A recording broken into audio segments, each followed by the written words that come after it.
कि गठबंधन के साथी दलों को भी पता है कि नरेंद्र मोदी के अलावा, इस लोकसभा की बात कर रहा हूं, अगर मान लीजिए गैर भाजपा सरकार बनती है तो पहले तो वो बनेगी नहीं, बनेगी तो चलेगी नहीं।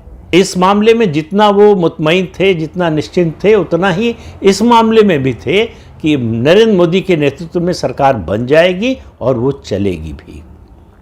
सवाल सिर्फ इतना था कि किस तरह की सरकार चलेगी, जो 10 साल चली उसी तरह से या उससे अलग। कमजोरी दिखेगी क्या प्रधानमंत्री नरेंद्र मोदी की?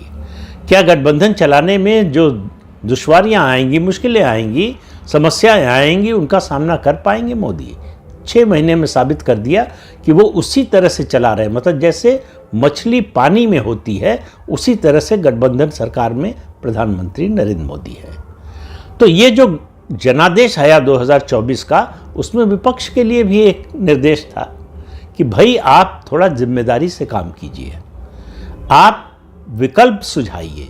केवल आलोचना, केवल निंदा, केवल विरोध जो है ये राजनीति का आधार नहीं हो सकता, और अगर यही रहेगा तो हम आपको सत्ता नहीं सौंप सकते।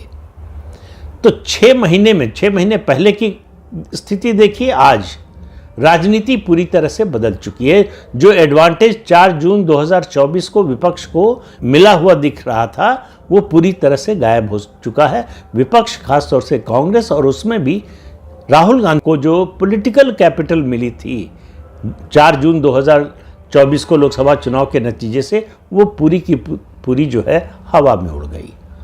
अब राहुल गांधी जो है पुनः मुश्को भव उसी स्थिति में आ गए हैं जहां 4 जून 2024 से पहले थे। अब सवाल यह है कि क्या उनकी नकारात्मक राजनीति की शैली बदलेगी?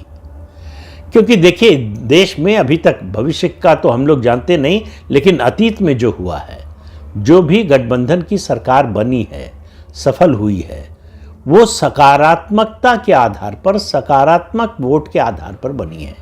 चाहे 98 में अटल जी की सरकार बनी हो, चाहे उससे पहले 1977 में जनता पार्टी की सरकार बनी हो, चाहे 1989 में वीपी सिंह की सरकार बनी हो, देश की सुरक्षा, भ्रष्टाचार, इन मुद्दों को लेकर सरकारें बनी। और जो भी उस समय की विपक्षी पार्टी थी, उसने एक अपना विजन दिखाया कि हम क्या करना चाहते हैं, हम सरकार के खिलाफ हैं तो किन मुद्दों पर है, और अगर हम सत्ता में आए तो हम इस पर कैसे अलग स्टैंड लेंगे, हमारा क्या अलग रुख होगा।